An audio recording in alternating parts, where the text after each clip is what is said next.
Okay, everybody, welcome to Unit 7.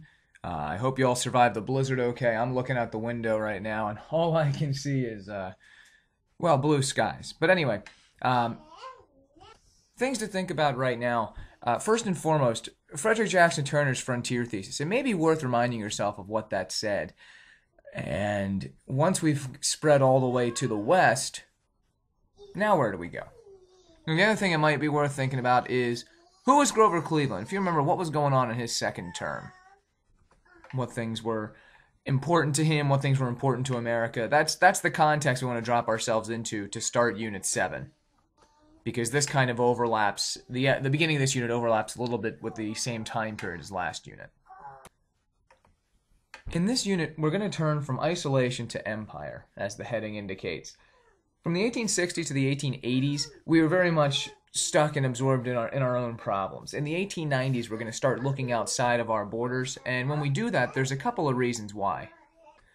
First and foremost, we've got this amazing manufacturing capability we talked about all of last unit, and so as a result, we're making more stuff that we need to export, because we can't buy it all ourselves. Oh, you want to play with Mickey Play-Doh? Hang on, we're setting up Mickey Play-Doh here. Come on over if you want to play. The other thing is we've got all this new wealth. We've got all this money that we want to invest, and again, we need someplace to invest it. Additionally here, you're also going to see the yellow press of Joseph Pulitzer and William Randolph Hearst. These are two rival newspaper publishers who are going to do their best to egg the country on to keep moving forward. You're also going to have missionaries who are pushing us. The big one that you'll want to remember is a guy named Josiah Strong, Reverend Josiah Strong. Strong writes a book called Our Country. He also writes a book called Expansion. He very much wants Americans to go abroad and spread the gospel. We've heard this story before. Mainly last year, you have a bunch of people doing the same thing from the European angle. And speaking of the European angle, it's really important to notice that a lot of what we're doing here in this unit you covered last year, so a lot of this should sound familiar. This is the same time period where social Darwinism is being applied to the idea of like white man's burden. Europe is carving up Africa in the Berlin Conference around this time period. They're also going to go after China.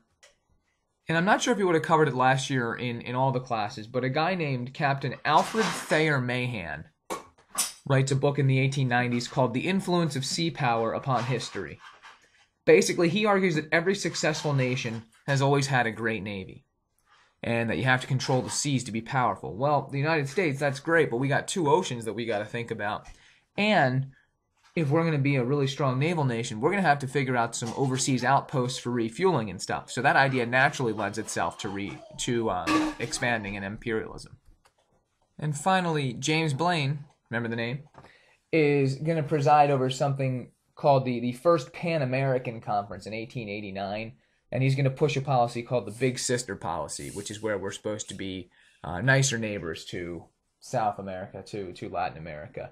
And this conference is held in D.C., so we bring them up to the big leagues.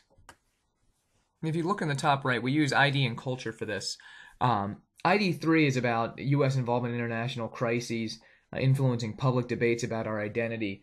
And culture 5 talks about philosophical and moral ideas that challenge or defend the dominant economic or social order. Basically, we got to reevaluate what's our role in the world, and do we have a responsibility to go out and make people like us? Should we just fit into the world that's around us?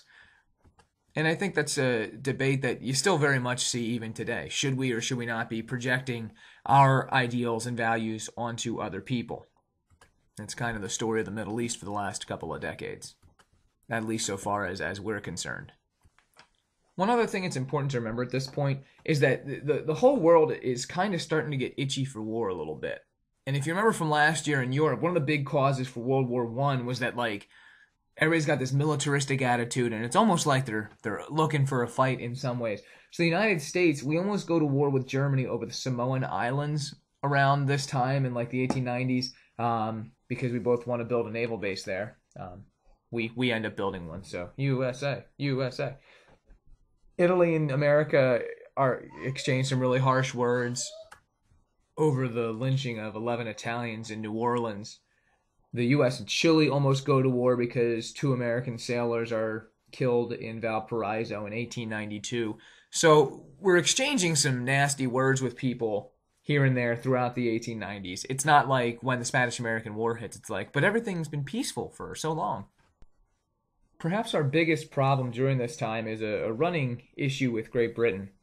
British Guiana and Venezuela, two countries in northern South America, had been disputing their border for many years. When gold was discovered there, though, the situation worsened. President Cleveland, to try to calm things down, sends a note written by Secretary of State Richard Olney to Britain. And this informs the British that their actions are trespassing on the Monroe Doctrine. They need to step back. They need to not try to expand. And it's just kind of a friendly reminder that the Americas, that's our neighborhood. That's the United States neighborhood. The British take about 4 months to reply. And when they do, they essentially say the Monroe Doctrine doesn't exist. You can imagine how upset we are by that. So an uproar results, and we almost go to war with them. But both countries kind of have second thoughts about this. The issue ends up getting settled with Britain getting most of the land that they wanted in the beginning. But ultimately, this is important for a couple of reasons. This is really big for Britain. They don't want to fight. If you can remember last year, they were in kind of a bad spot. The Boers in South America had captured 600 British people and Kaiser Wilhelm from Germany cabled his congratulations to them. So Britain's angry at Germany. Germany and Britain are in a naval race. Britain's got other things to think about. They do not want a war over here. Also, if they started a war, they know how vulnerable Canada could be to us, and they know that that would damage their merchant trade. So basically, a war over here is not a great idea for them. For us, we don't want to pick a fight with anybody in Europe right now. So both sides kind of back off. Britain gets most of what it wants, but the result is the Monroe Doctrine is strengthened because Britain doesn't try to go any further. They kind of say, all right, we're sorry about that.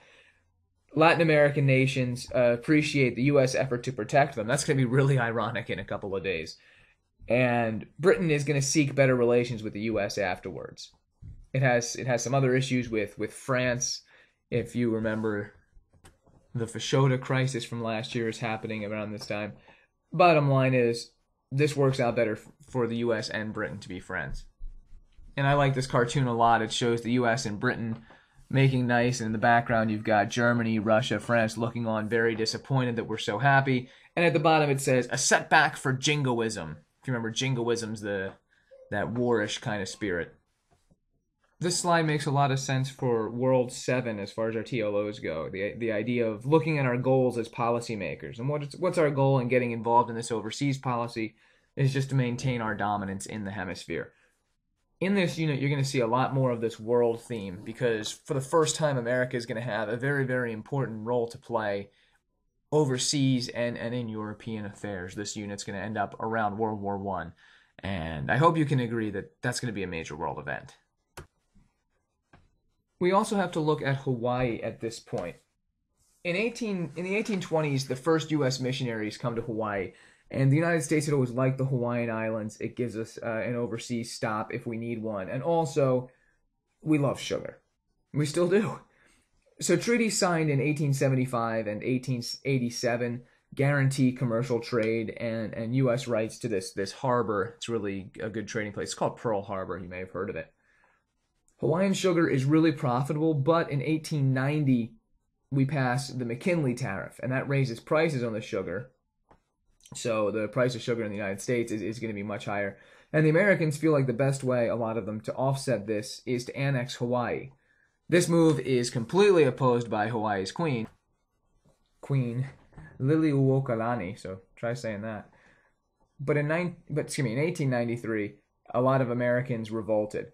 At first, they succeed, and Hawaii seems like they're ready to be annexed, but Grover Cleveland takes office again. He doesn't like this. He investigates the coup. He finds that it was wrong, it was illegal, like it was just terrible. And so we delay the annexation of Hawaii until he leaves office. He gets blasted by this in the national media by Americans because they're saying you're stopping manifest destiny, you're spitting in the face of the ideas of the frontier, things like that. But his actions end up proving to be really honorable for him and America. If we're going to take Hawaii, he wants to do it right.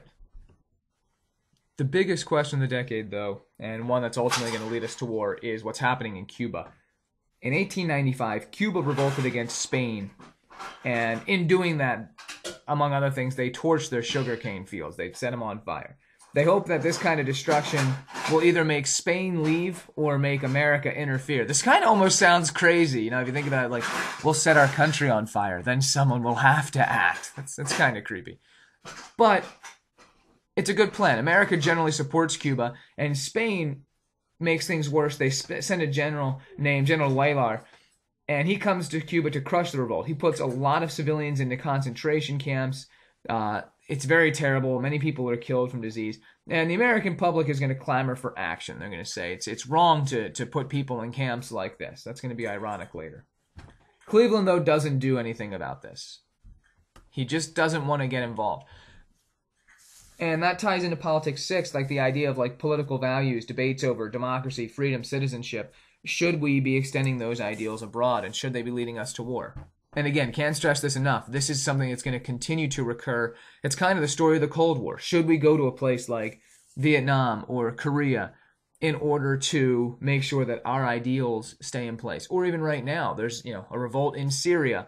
Should we get involved in a place like that to make it a safe haven for democracy, even though it's not something that in America? So it's interesting to see that 120, 130 years ago, we're still having many of the same discussions regarding foreign policy as we're having even now as a world power. Now the yellow presses that we talked about at the beginning of the lecture are going to come back into play. These yellow journalists are going to compete against each other to come up with more and more sensational stories, and a lot of times they'll write about Cuba, and when they do, they'll make things really, really, really egregiously exaggerated. So, for example, Hearst sends an artist named Frederick Remington, very famous American artist, to draw pictures of atrocities. The only issue is most of the time these are fictional atrocities. So, for example, on the left here, he drew Spanish officials brutally stripping and searching an American woman. In reality, if people ever need to be searched, Spanish women search the women, not men. And so it's things like this that get America really fired up that we find out later weren't actually the truth. On February 9th, 1898, Hearst pushes the envelope even more. His papers publish a letter written by the Spanish minister to Washington. His name is Dupuy de Lome. And in this letter, you're going to read this in a minute, he totally ridicules McKinley and just badmouths the United States. So that makes it even worse. You got atrocities, now you got to badmouth the United States. And then finally, the finishing blow is February 15th, so not even a week later. The USS Maine, a battleship that we have in Havana Harbor in Cuba, mysteriously explodes. 260 officers and men are killed. It's horrible. You can see the remains on the right there. Think about this. If you're the U.S., your things are heating up with Spain over Cuba, then suddenly a U.S. battleship in Cuba blows up. What are you supposed to think? And America gets war mad. They'll say, when the war actually starts, remember the Maine. They get really, really, really upset by this. In the end, the Spanish and the Americans investigate this. Americans assume that it was a mine planted by the Spanish or something. The Spanish actually kind of suggest that it might have been an accidental explosion. It turns out they were probably right. Forensics down the road will reveal it was probably a fuel leak and some improperly stored gunpowder that led to it blowing up.